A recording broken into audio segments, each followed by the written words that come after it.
Amis téléspectateurs de la télévision Mourchid, nous sommes très heureux de vous retrouver sur le premier numéro de votre nouvelle émission intitulée Révision, consacrée à la révision des épreuves du bac et du BFM et réservée à nos candidats, à nos potages qui doivent affronter les épreuves de bac et de BFM en fin d'année. Donc, comme vous l'avez compris, nous avons choisi quelques matières dominantes.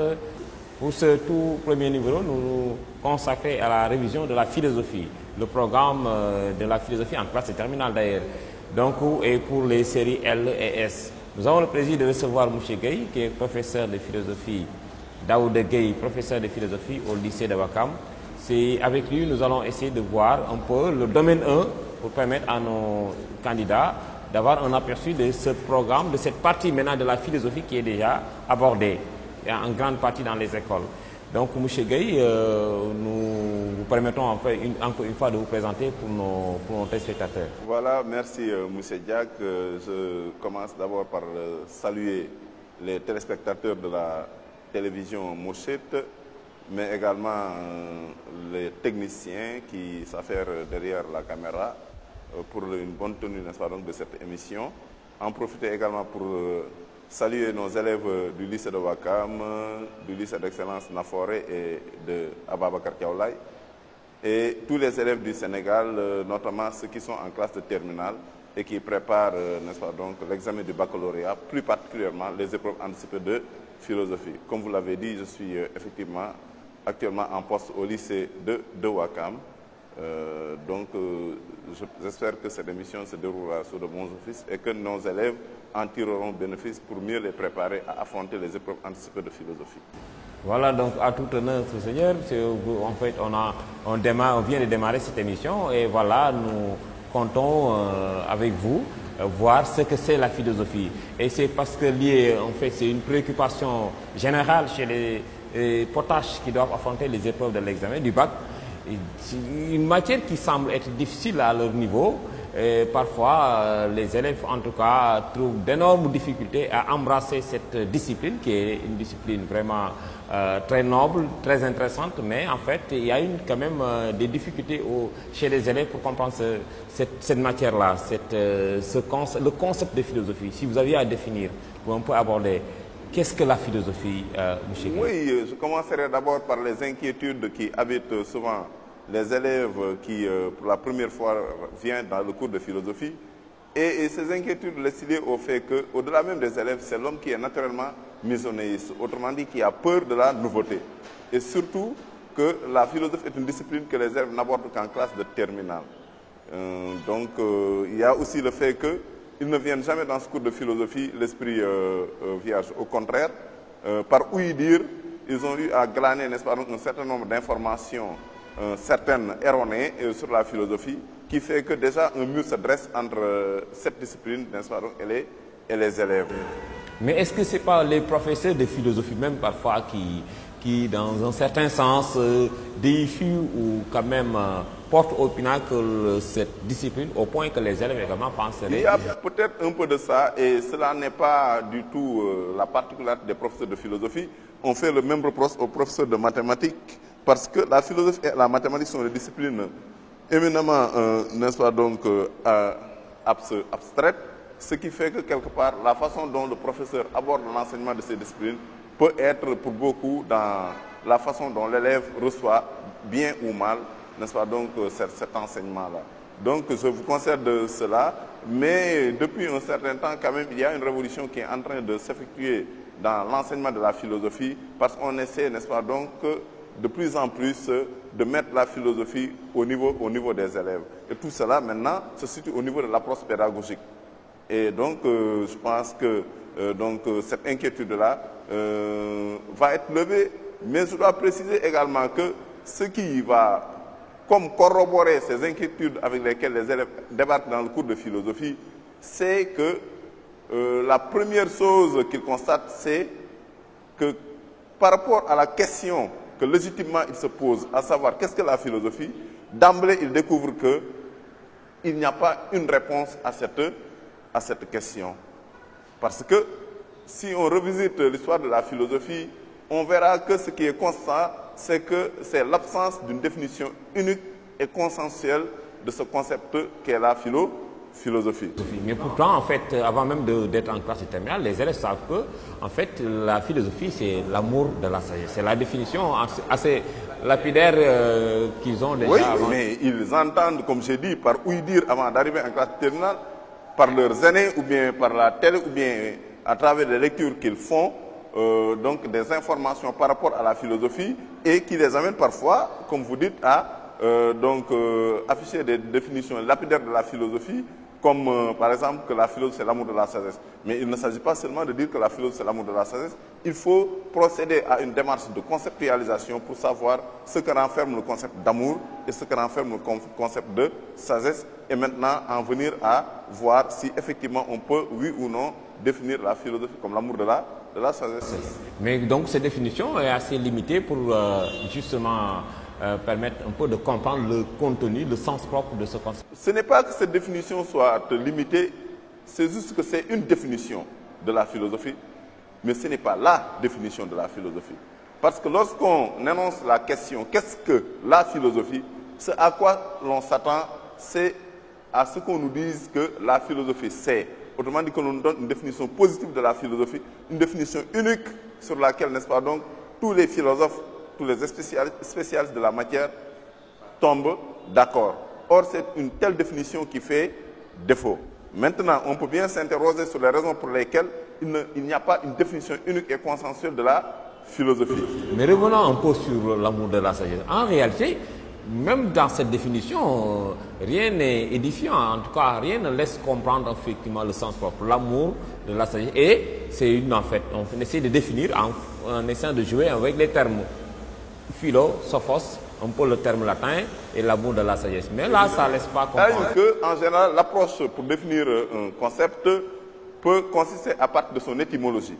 Et là, on voit que la philosophie parle grec, la philosophie est née en Grèce, et que le concept même de philosophie, de philosophe autant moi, est sorti pour la première fois de la bouche de Pythagore de Samos.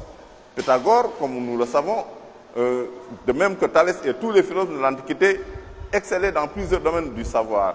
Pythagore était mathématicien, il était également astronome, il était également théologien. Il excellait dans tellement de domaines du savoir que ses contemporains avaient fini par lui coller l'étiquette de Sophos. Sophos en grec qui signifie celui qui détient le savoir ou bien le savant. Mais Pythagore s'est refusé, n'est-ce pas donc, a refusé cette appellation, préférant plutôt se définir comme un philo-sophos. Autrement dit, celui qui aspire à devenir savant. Vous le voyez bien que le philosophos tel que l'entend Pythagore n'est pas celui qui est savant, celui qui possède le savoir, mais c'est plutôt celui qui aime le savoir, l'ami du savoir, celui qui voudrait être le savoir, parce que posséder le savoir, parce que sachant qu'il en est tout simplement dénoué. Et de là, donc, le concept de sagesse renvoie au savoir. Sagesse, c'est pas comme au sens commun du terme. Non, la sagesse ici s'entend comme le savoir de la totalité, ou bien la totalité du savoir. Et comme je l'ai dit, évidemment, de l'Antiquité au XVIIe siècle, la philosophie fut définie comme le savoir de la totalité, ou bien la totalité du savoir. Ceci s'explique par le fait que, dans l'Antiquité, il n'y avait qu'une seule science, c'était la philosophie. Toutes les sciences particulières que nous connaissons aujourd'hui, comme la physique, la mathématique, la biologie, la sociologie, toutes ces sciences-là étaient contenues dans le giron de la philosophie. Et d'ailleurs, c'est la raison pour laquelle, dans l'Antiquité, pour recevoir le titre de philosophe, il fallait pouvoir s'exprimer avec la même facilité dans tous les domaines du savoir. Mais c'était pas évident. Comment une seule personne pourrait un peu détenir toutes ces formes? Je citais tout à l'heure l'exemple de Pythagore. Les élèves qui viennent en classe de terminale ont déjà découvert Pythagore en classe de 4e, mais comme mathématicien, le théorème de Pythagore. Thalès qui est considéré comme le premier philosophe, et nous l'avons également connu en classe de 4e ou de 3e, avec le théorème de Thalès en mathématiques. Mais Thalès était également un astronome. Tout comme Pythagore, c'était également des théologiens, des médecins. Il excellait en tout cas dans le domaine. Mais ces formes de connaissance-là, est-ce qu'il n'y a pas un espace d'imbrication? Est-ce que finalement les connaissances n'étaient pas aussi liées? Ou bien que le philosophe devrait apprendre et la science de l'autre côté, et la philosophie et les autres formes de connaissance? Dans l'Antiquité, il n'y avait qu'une seule science. Elle s'appelait philosophie. Et cette science englobait toutes les sciences que nous connaissons aujourd'hui existant de façon autonome, indépendante de la philosophie. C'est pourquoi, dans l'Antiquité, Aristote lui-même définissait le philosophe comme étant celui qui possède la totalité du savoir dans la mesure du possible. Pour donner raison à votre objection, parce que, évidemment, il n'est pas dans les possibilités de l'homme de tout connaître. C'est pourquoi il avait ajouté cette restriction dans la mesure du possible, parce que Descartes lui-même dira qu'il y a deux limites existentielles qui font que nous ne pourrons jamais atteindre la sagesse dans son entièreté. Il s'agit d'abord de la courte durée de notre vie, mais également de la faiblesse de notre esprit. Tout de même, le philosophe, dans l'Antiquité, était présenté comme celui qui possède la totalité du savoir. Et cette définition, cette conception du philosophe omniscient va traverser les siècles parce qu'on la retrouve au XVIIe siècle avec Descartes à travers sa métaphore de l'arbre, où Descartes dit, dans les principes de la philosophie, que toute la philosophie est comme un arbre dont les racines sont la métaphysique, le tronc est la physique, et les branches qui sortent de ce tronc sont les autres sciences qui se réduisent à trois principales, la morale, la mécanique et la médecine. Donc, Descartes a tracé la démarcation entre les différentes formes. Non, là, on n'en est pas encore à la démarcation, bien que cette démarcation des sciences vis-à-vis de la philosophie va commencer à partir du XVIIe siècle. Mais jusqu'au XVIIe siècle, Descartes lui-même considérera que pour être philosophe, il faut maîtriser tout l'arbre du savoir, des racines aux extrémités. Donc de la métaphysique aux sciences particulières, en passant par la physique qui est le tronc, n'est-ce pas, donc, de ce système de savoir. Mais c'est à partir du XVIIe siècle que toutes les sciences qui, de l'Antiquité au XVIIe siècle, étaient contenues dans la philosophie, autorisant la définition de la philosophie comme savoir de la totalité ou bien totalité du savoir, vont progressivement sortir de la philosophie pour constituer des domaines autonomes. Déjà au XVIIe siècle, après que les mathématiques, dès l'Antiquité, se soient démarquées de la philosophie, c'est autour de la physique au XVIIe siècle de prendre son indépendance vis-à-vis de la philosophie avec le trio Galilée, Kepler et Newton. Ensuite, au XIXe siècle, avec Claude Bernard, la biologie va sortir du domaine de la philosophie pour devenir une science autonome.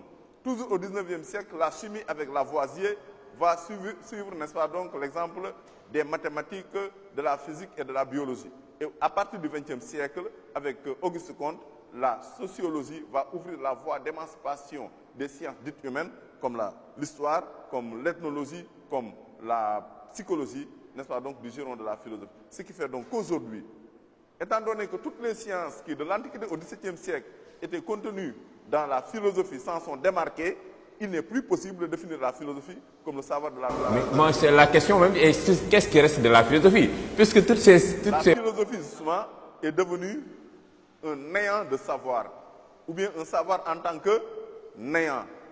Elle n'est plus possession de savoir, mais elle est plutôt aspiration au savoir, elle est plutôt devenue une quête du savoir. Évidemment, on ne peut pas rechercher ce qu'on possède déjà. Et que donc, si la philosophie, nous pouvons nous autoriser à la définir comme recherche du savoir, c'est parce que tout simplement d'emblée, on concède que la philosophie n'est pas possession, n'est pas détention de savoir, mais est plutôt amour. Mais cet amour-là ne signifie pas possession, évidemment. Cet amour signifie manque, signifie absence.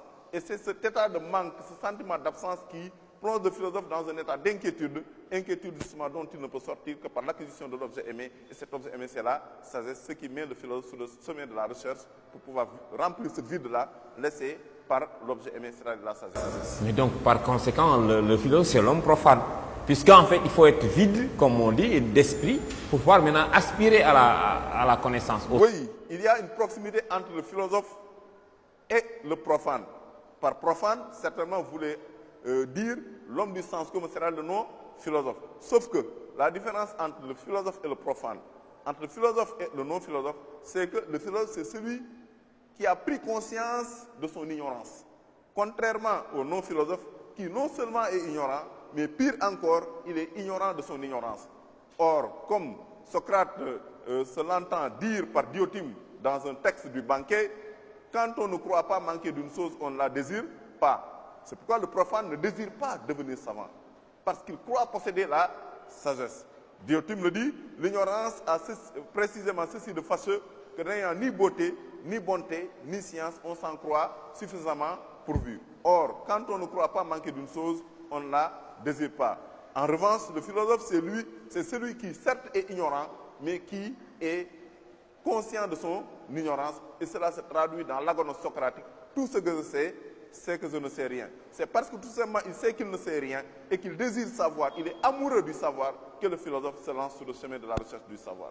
Mais donc c'est un idéal. Est-ce qu'on atteindra? Parce que quand il est assoiffé de savoir, avide de savoir, et qu'il va vers ce savoir-là, une fois maintenant ce savoir acquis, est-ce qu'il va devenir un philosophe parfait ou bien il ne serait plus philosophe? D'autant plus que donc il y a toujours cette aspiration. Si on dit souvent que philosophe c'est être en route. Comme qui dit que ce savoir-là c'est un idéal qu'on atteindra. C'est une critique que l'on adresse à la philosophie et aux philosophes qui consiste à dire que dans leur quête de la sagesse, ils foncent vers un idéal qu'ils n'atteindront jamais. Évidemment. Mais cela n'est pas un argument contre la philosophie. C'est ça qui est gage de progrès. Parce qu'une fois que véritablement le philosophe considère avoir atteint la sagesse, c'en est fait de la recherche. Et là, il tombe dans ce qu'on appelle le dogmatisme. Par dogmatisme, évidemment, si vous le permettez, entendons une attitude figée qui n'accepte pas la critique ou bien la remise en question. C'est la raison pour laquelle, justement, la philosophie se défend du dogmatisme et le mécanisme par lequel la philosophie combat le dogmatisme, c'est ce qu'on appelle l'esprit critique ou bien la réflexion critique, entendez par là le doute ou la remise en question. Alors la remise en question, le doute, on a entendu parler de Descartes, de doute, mais finalement la philosophie n'est pas la bienvenue. Puisque le philosophe est là, celui-là qui vient juste pour critiquer, juste pour vraiment saboter. Parce que Paul Faugeras même dit que la philosophie n'est pas la recherche d'un pouvoir ni d'un savoir, mais d'une solution de tout pouvoir établi et de tout savoir acquis. Je dis donc que le philosophe n'est pas le bienvenu. Il n'est pas le bienvenu pour ceux qui veulent trouver, n'est-ce pas, donc se retrouver dans une naïve sécurité intellectuelle qui ne résiste pas à l'analyse, n'est-ce pas, donc, et au doute. Évidemment, pour l'homme du sens commun, la philosophie n'a pas de valeur, n'a pas d'importance, parce que tout simplement, elle maintient son homme, celui qui la pratique, dans l'inquiétude. Mais Bertrand Russell, dans un merveilleux texte publié en 1912 et intitulé « Problème de philosophie », nous dit que c'est justement dans son incertitude même que se trouve la valeur de la philosophie. Autrement dit, la philosophie n'apporte pas de réponse aux doutes qu'elle fait surgir. Elle inquiète. Mais c'est parce qu'elle inquiète que véritablement elle a de la valeur. Parce que ça empêche l'homme, n'est-ce pas, donc, de rester prisonnier des préjugés, prisonnier des croyances de son pays ou de son temps, prisonnier des convictions qui ont grandi en lui sans la coopération ni le consentement de la raison. Donc, ceux qui, n'est-ce pas, donc, considèrent que la philosophie n'est pas bienvenue parce qu'elle consiste en une remise en question perpétuelle, n'est-ce pas, donc, de tous les acquis en termes de savoir, ce qu'ils n'ont pas compris, c'est qu'en réalité, ce que la philosophie combat, ce sont les pseudo-savoirs. C'est pourquoi Descartes dira ne rien accepter pour vrai que je ne la connusse évidemment être telle. C'est-à-dire éviter soigneusement la précipitation et la prévention et ne rien accepter de plus en mes jugements que ce qui se présenterait si clairement et si distinctement à mon esprit que je n'eus aucune occasion de le mettre en doute. Voilà l'attitude du philosophe qui est une attitude de méfiance, de prudence qui fait qu'il n'accepte pas d'être un passif consommateur de vérité établie, dogmatique. Et que donc tout est passé au crible du questionnement critique afin d'en vérifier le bien fondé rationnel. Mais finalement, la philosophie, tout en critiquant, tout en passant à la remise en cause, propose des solutions. Ou bien la position du philosophe, c'est celui-là qui vient et qui met à critiquer et à donner des solutions sans pourtant apporter des solutions. On nous dit même que, si vous le permettez, on nous dit même que en philosophie, les questions sont plus importantes que les réponses. Évidemment, c'est là où je voulais en venir. C'est une discipline qui a sa spécificité. Laquelle spécificité définit la philosophie et la distingue de ce qu'elle n'est pas. Par exemple, la science, la religion ou les autres formes d'explication de l'univers. Karl Jaspers le dit dans son ouvrage intitulé « Introduction à la philosophie ». Il dit que l'essence de la philosophie, autrement dit, ce qui fait que la philosophie est philosophie, c'est la recherche de la vérité et non sa possession. Même si elle se trahit elle-même, comme il arrive souvent, jusqu'à dégénérer en dogmatisme, c'est-à-dire en un système de savoir mis en formule, définitif, complet et transmissible par l'enseignement. Faire de la philosophie, c'est être en route les questions en philosophie sont plus essentielles que les réponses et chaque réponse devient une nouvelle question. Comment est-ce que la philosophie arrive-t-elle à se trahir elle-même? Par le fait, par exemple, ce que vous venez de dire, que parfois la philosophie peut apporter des solutions. La philosophie n'a pas vocation à apporter des solutions. C'est la raison pour laquelle on peut dire que tous les philosophes en réalité ont œuvré à trahir la philosophie. À partir du moment où un philosophe élabore un système philosophique, un système de savoir qu'il propose comme étant la vérité, il fait tomber la philosophie dans le dogmatisme, mais heureusement que la philosophie ne l'accepte pas, parce que tout simplement, toutes ces philosophies-là enterrées dans les livres sont des philosophies mortes. À ce niveau, faire la différence entre la philosophie et les philosophies. Les philosophes peuvent être dogmatiques, mais la philosophie, elle n'est pas dogmatique. C'est ainsi que le concept de parricide occupe une place centrale en philosophie. Après être resté pendant plus de 22 ans l'élève de Platon, Aristote un jour s'est levé pour remettre en question quelques aspects de la pensée de son maître. Aristote dira que amitié et vérité me sont toutes les deux chères, mais il est une exigence pour nous philosophes de préférer la vérité. Et quand Platon dit que la vérité se trouve dans le monde intelligible, Aristote lui oppose que non, la vérité se trouve dans le monde sensible. Autrement dit, il faut partir du sensible pour monter par cercle concentrique jusqu'au monde supralunaire. Alors donc, de même, quand la pensée d'Aristote, après qu'Aristote ait remis en question la pensée de son maître comme étant du coup ce qu'on appelle parricide en philosophie, et par parricide, s'il vous plaît, entendez le fait pour l'élève de remettre en question les enseignements de son maître, ce qui constitue l'acte inaugural du philosophe. Parce que Descartes lui-même dira que nous ne serions jamais philosophes, eussions-nous lu tous les raisonnements de Platon et d'Aristote, si sur un problème quelconque, nous ne pouvons porter un jugement solide et personnel. C'est la raison pour laquelle Descartes, au XVIIe siècle, aura l'audace de remettre en question la pensée d'Aristote qui est restée pendant plus de 2000 ans un argument d'autorité. Donc, de même que Aristote s'est opposé à Platon pour se poser, Descartes se posera à Aristote pour se poser, et en se posant, il va donc fonder son système philosophique sur le cogito. Je pense donc que je suis une vérité que Descartes a voulu nous présenter comme étant inébranlable. Mais c'est un compte non tenu, n'est-ce pas, donc de la venue ultérieure de Nietzsche, qui au moyen du marteau va tout simplement dépiécer le cogito cartésien. Maintenant, finalement, la philosophie, c'est une éternelle contradiction, en tout cas, une éternelle remise en cause. Si, par exemple, chaque philosophe fait oublier son prédécesseur... Mais c'est ça qui fait la recherche de la philosophie.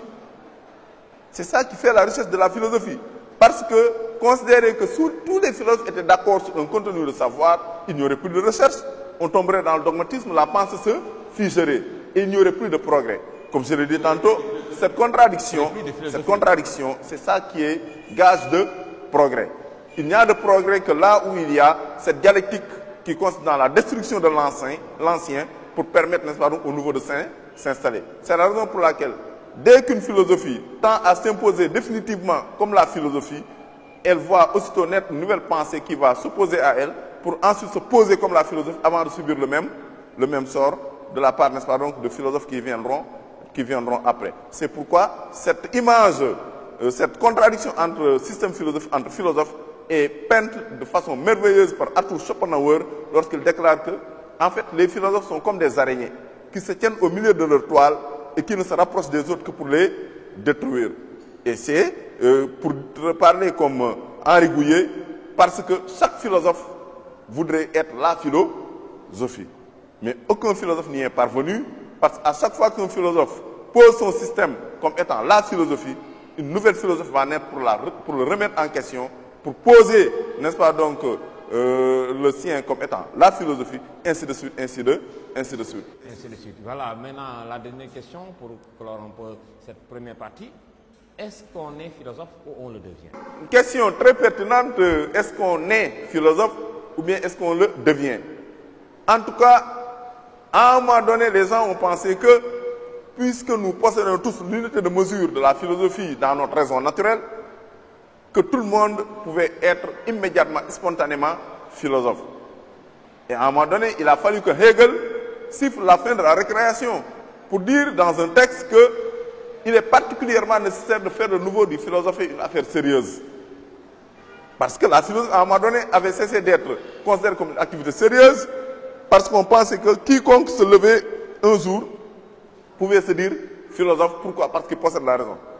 Mais à travers ce qu'on appelle la métaphore du soulier, Hegel nous dit que si on te donne du cuir,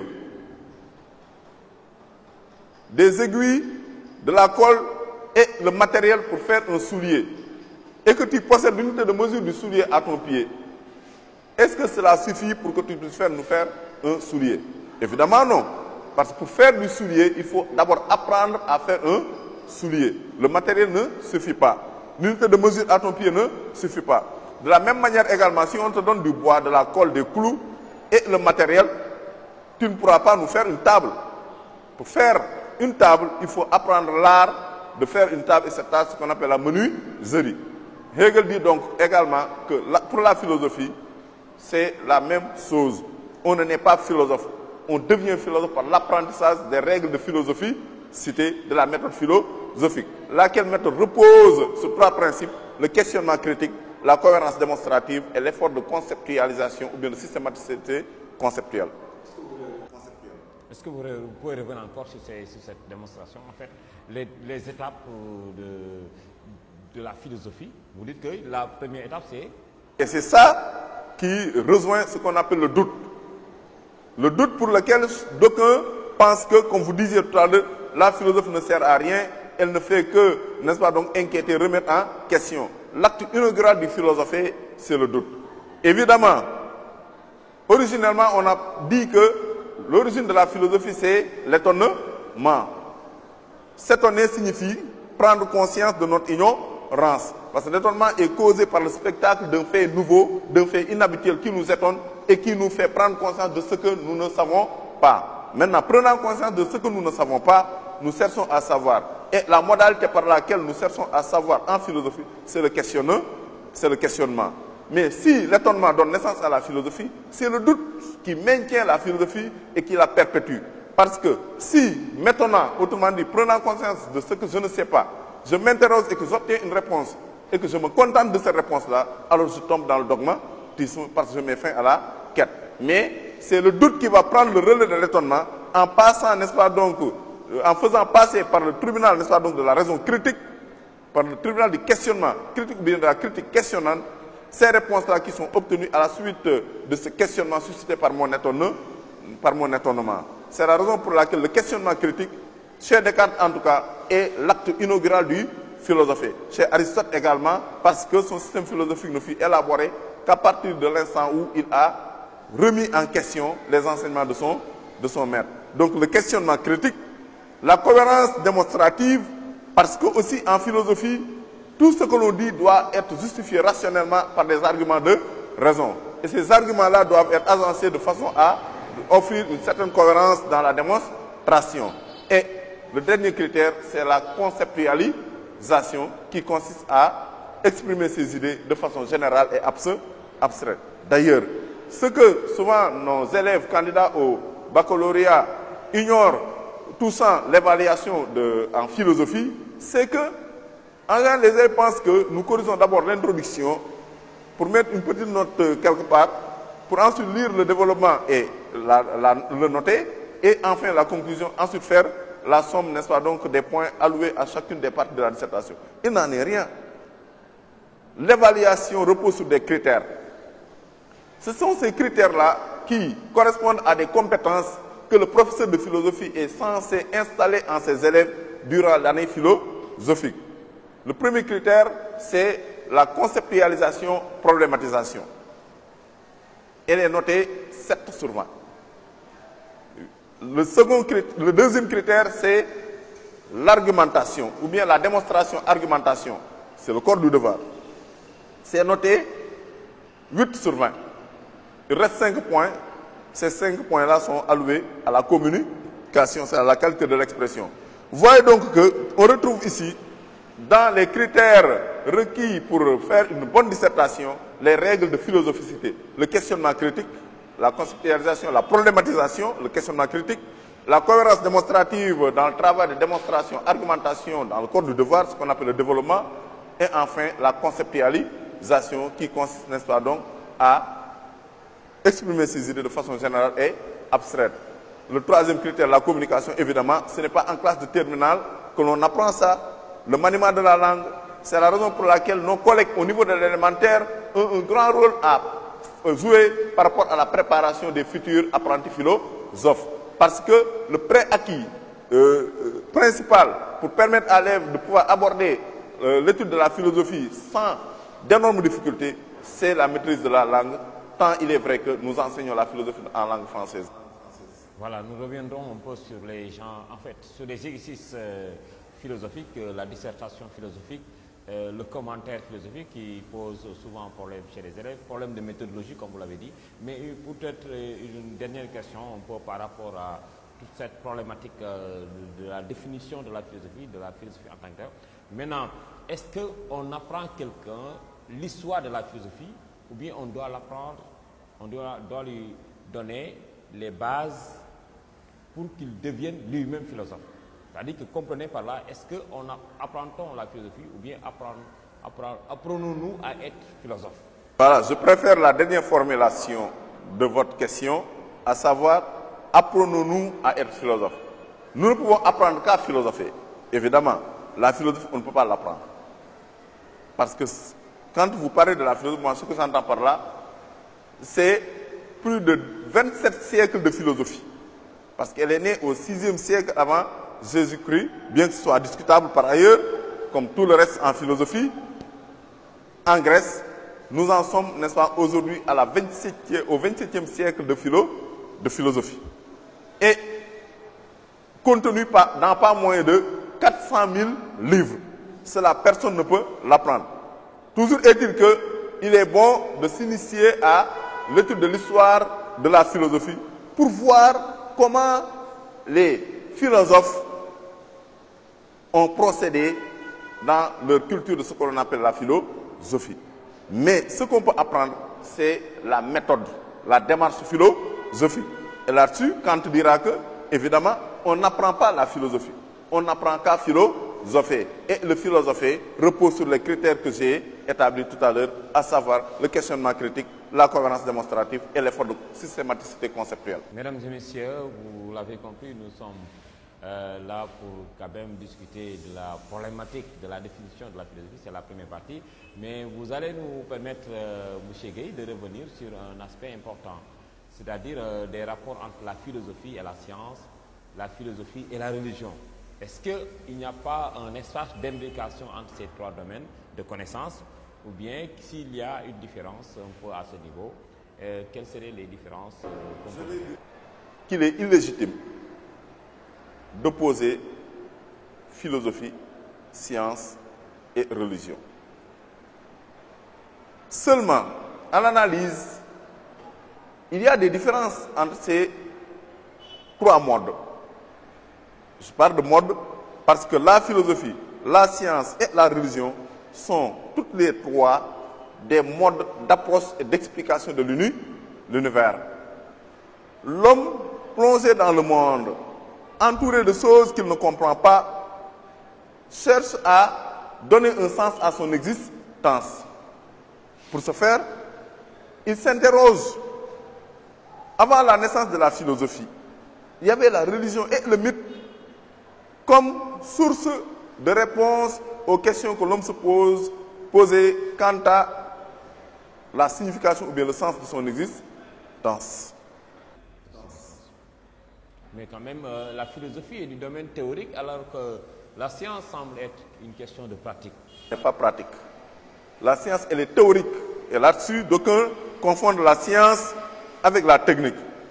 Et cette confusion aujourd'hui est aggravée par le fait que, même si la recherche fondamentale continue de s'effectuer en laboratoire, la science aujourd'hui est orientée vers des buts pratiques, au point qu'on ne dissocie plus la science de la technique, on les associe au contraire à travers le concept de technoscience. Mais la science, dans son essence même, est théorique.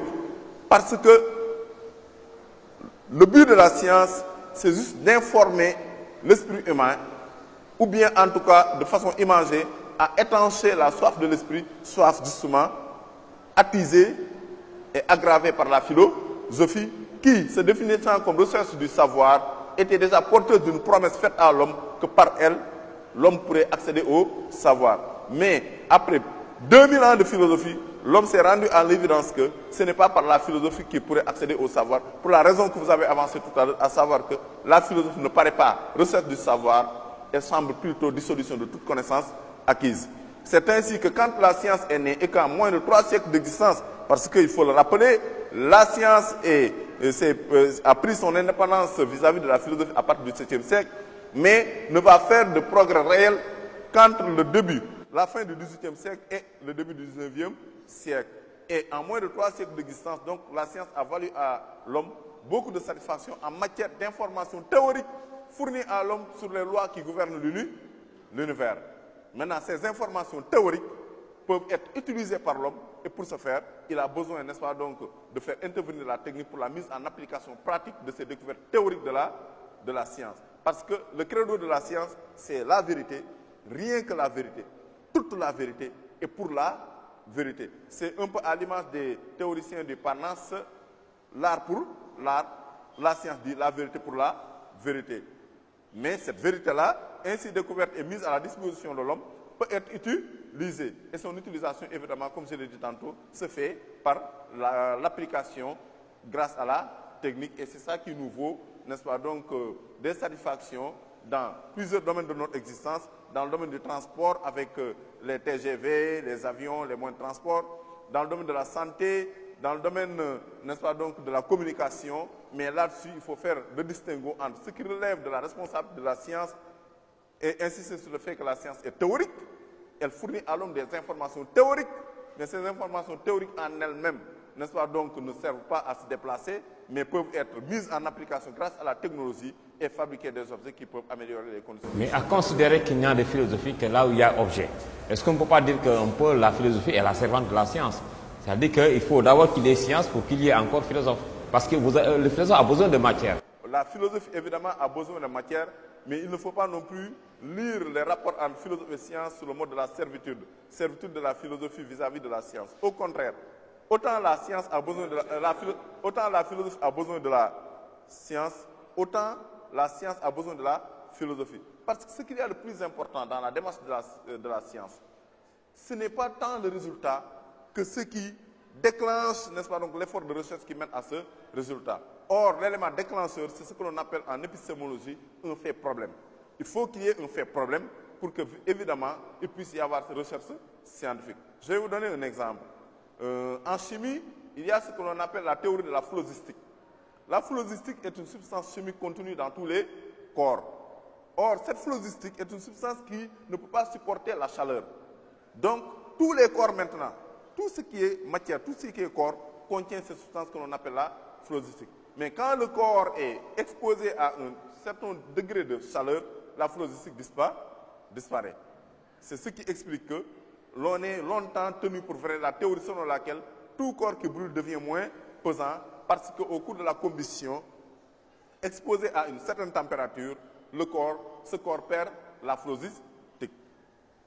Mais à partir du moment où on arrive à ce résultat et que les autres scientifiques procèdent au même test et arrivent au même résultat, il y a accord, il y a consensus entre les membres de la communauté scientifique. Mais quand il y a accord, il n'y a plus de recherche. La recherche ne va reprendre que par l'apparition d'un fait problème. C'est ainsi que Lavoisier, un jour, en brûlant du plomb, a constaté que le plomb, qui est un corps comme les autres corps, au lieu de devenir moins pesant après la combustion, est au contraire devenu plus lourd. Et alors, vous voyez que le questionnement critique revient. On se pose la question, comment le plomb, qui est un corps comme les autres, au lieu de devenir moins pesant après la combustion, est devenu plus lourd?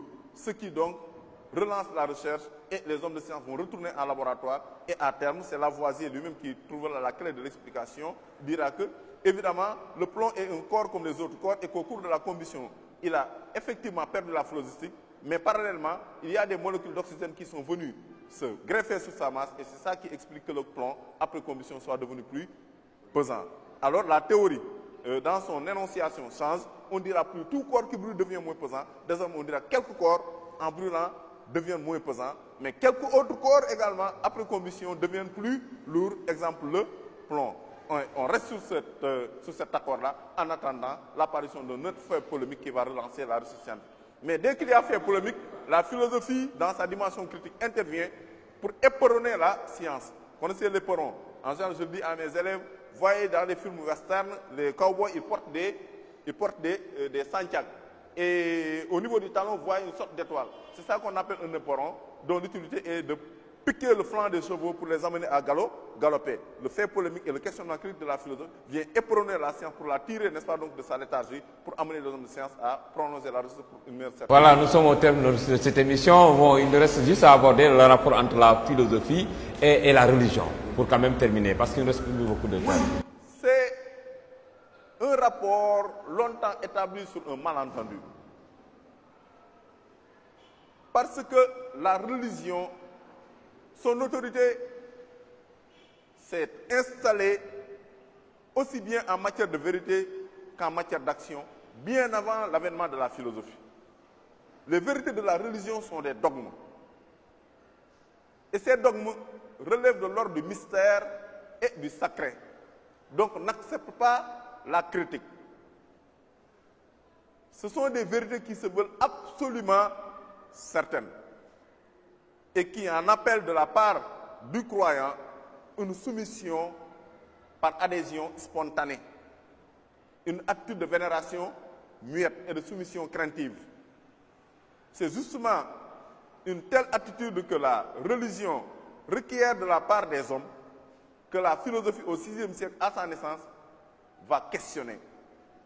La philosophie va vouloir traduire la religion et ses dogmes devant le tribunal de la raison afin que la religion et ses dogmes justifient rationnellement en quoi les hommes doivent-ils y adhérer. Mais il y a une contradiction. En quoi une vérité du cœur pourrait être appréhendée par une vérité? C'est pourquoi j'ai parlé tout à l'heure à l'entame de mon propos de malentendu.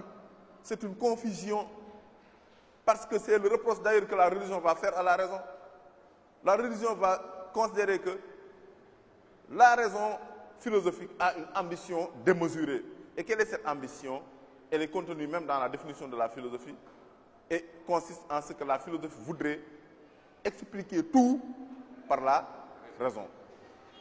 Et la religion estime que cette ambition de la raison, elle est démesurée et que la raison ne peut pas tout expliquer, notamment elle est trop limitée pour pouvoir saisir, appréhender et expliquer, comprendre ces dogmes. Et que, donc, la raison, elle, va refuser, en opposant à la raison que tout ce que je ne peux pas comprendre est insensé. Prenez par exemple le dogme de la Sainte Rédemption, qui voudrait que Dieu Père ait fait mourir Dieu Fils sur la croix pour le pardon de nos péchés. La raison philosophique pense estime que ce dogme est un scandale. Parce que la raison ne peut pas comprendre justement, c'est comment un père qui a l'obligation morale de veiller sur ses enfants peut organiser le meurtre de son fils.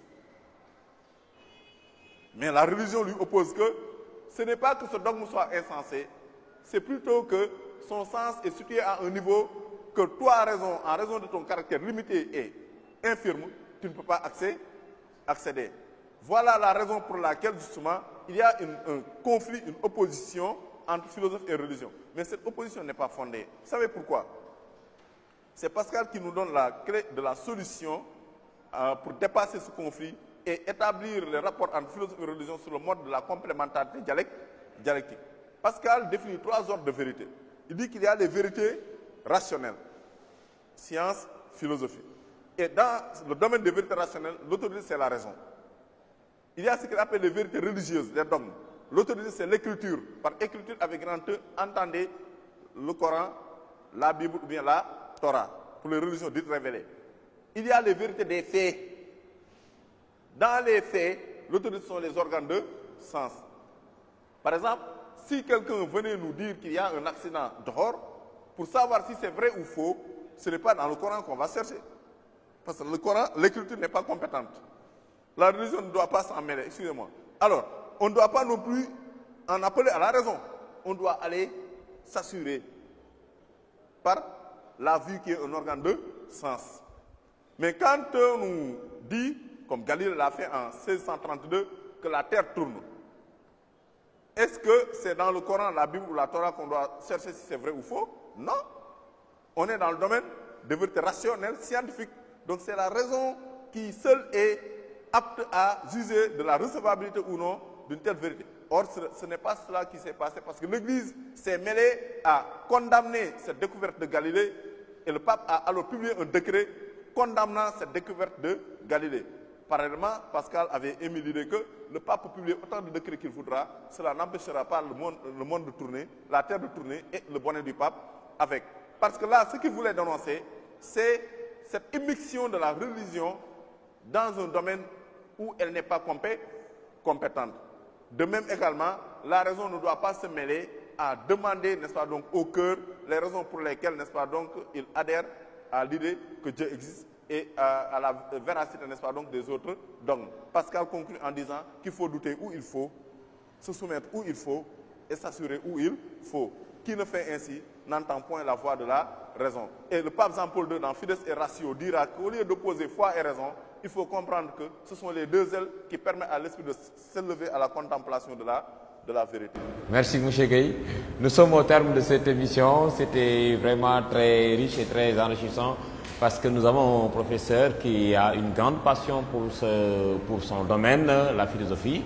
Il est très passionné et également c'est quelqu'un qui est assez bien édifié. Vous avez compris un peu cette contradiction que j'ai apportée et j'ai tenté d'apporter en tant que profane quelque part pour justement enrichir parce que il faut quand même qu'on se comporte parfois comme prendre la place un peu des élèves, permettre également de deviner un peu les questions que les élèves pourraient poser et essayer effectivement de les poser à notre professeur de qualité que nous remercions de passage pour sa disponibilité. Et il écoute bien des faits. À chaque fois que Mourchid TV fait appel à ses compétences, il est toujours disponible et très volontaire. Donc, mesdames et messieurs, c'était tout pour ce tout premier numéro, comme nous l'avons dit, de votre émission, nouvelle émission Révision. Nous comptons également revenir sur d'autres matières telles que l'histoire, la géographie, la littérature et les sciences. Merci et nous vous disons très bientôt pour un autre numéro de Révision. Merci beaucoup.